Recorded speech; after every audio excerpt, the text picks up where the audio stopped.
Authentic story जो अभी पीछे शेख नकवी ने बयान की थी, वो मैं यहाँ पे ज़रूर कोट करना चाहता हूँ।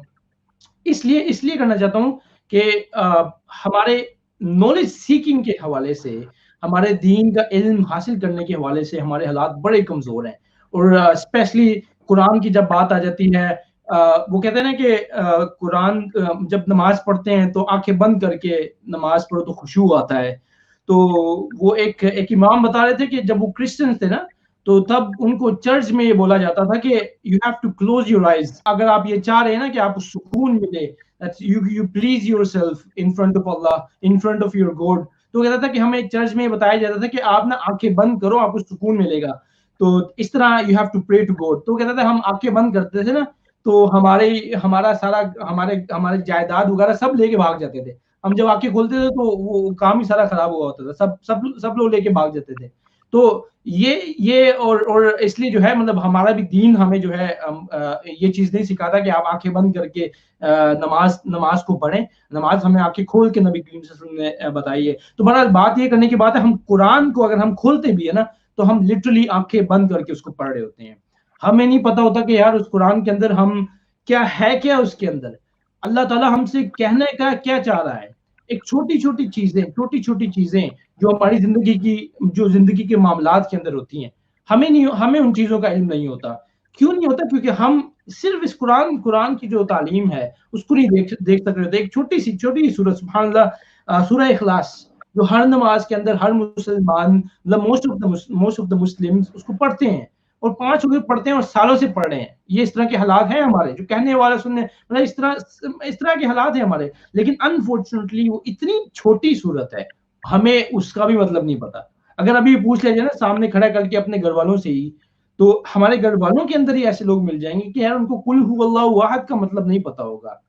और इस तरह इन्ना आते ही ना कल कौसर बड़े फख्र से कहते हैं कि यार ये सबसे छोटी सूरत है ये। लेकिन ये छोटी सूरत तो है, लेकिन अल्लाह अल्लाह इसके अंदर हमें बता के रहे, हमें पता होना चाहिए ना। तो इसलिए कुरान को हमें खोलना चाहिए। तो ये मैं उस स्टोरी के ऊपर जाता हूँ कि एक इमाम थे अफ्रीका के, किसी इमाम की बात की थी उन्होंने कि उसने चोरी की। ये टाइटल ऐसा था, सुभान अल्लाह, ये टाइटल इस तरह है कि इमाम ने चोरी की। अब एक बंदा सोचता है कि यार इमाम ने चोरी की, इमाम मस्जिद किस तरह? तो वो आप कह लो कि कंट्री साइड था, वहां पे मस्जिद का जो इमाम था वो चंद ही शायद मुसलमान थे। तो वो मस्जिद का जो इमाम था, रमजान में क्या होता था कि रमजान में उस इमाम को हर एक जो घर होता था उसको दावत पे बुलाते थे, अफ्तारी के ऊपर।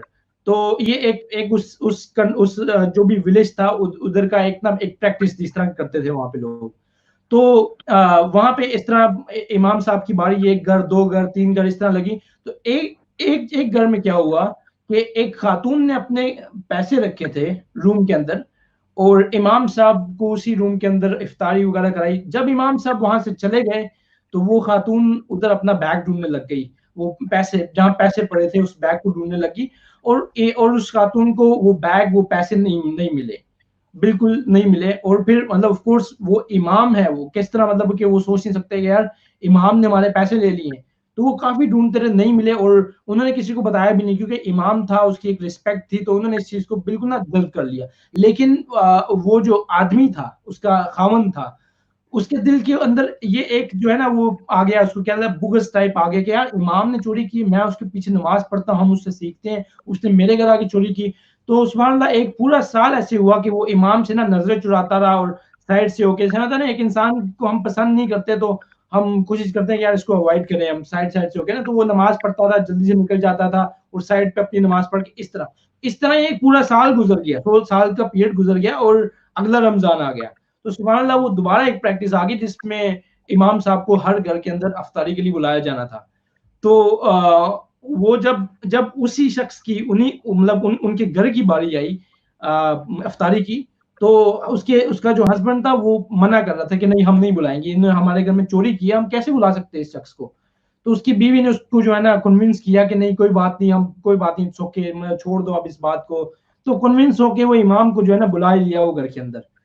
तो सुभान अल्लाह, इमाम साहब खाना खा रहे, और इस तरह ही वो जो उसका खावन था वो चुप करके सामने बैठा है। और जब खाना वाना खा के जब वहां से निकले हैं, तो वो शख्स ने कोई इमाम साहब से कोई इंटरेक्शन नहीं की, कोई सवाल नहीं पूछा, कुछ भी नहीं। अब इमाम को भी तो लग रहा है ना कि यार देयर इज समथिंग रॉन्ग, कुछ तो मसला है कि यार इसने मेरे से सवाल तक नहीं पूछा 1 साल बाद और इस तरह।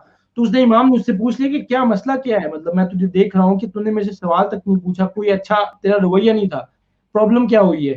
तो वो शख्स जो है ना उससे रहा नहीं गया, उसने वो बोल पड़ा फिर वो बोलता है कि उसने बता दिया सारा, उसने कहा कि अभी नहीं, आपने देखा नहीं मैं पूरा साल आपके साथ किस तरह रहा हूँ।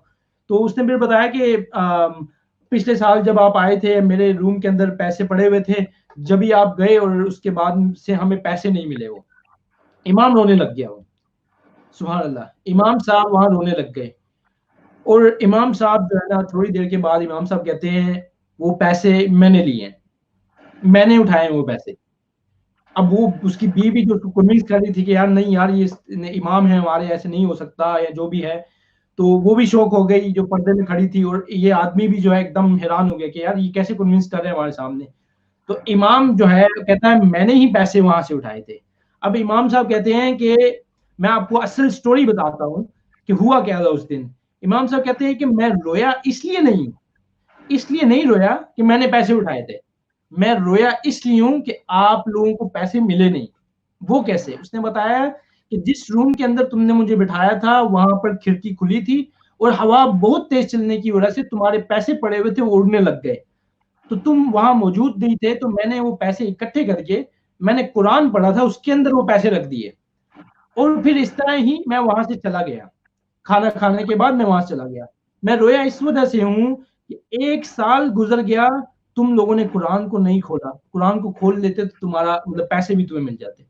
तो सुभान अल्लाह, ये हमें इस चीज को हमें सोचने की जरूरत है कि यार मतलब इमेजिन करो कि वो एक शख्स पूरा साल तक उन्होंने कुरान को नहीं खोला, इमाम के साथ ही वो उस मामले में रहे। और ये स्टोरी जो है हमें मतलब कि हमें अपने हालात के ऊपर भी जो है ना हमें इस ये लेकर जाती है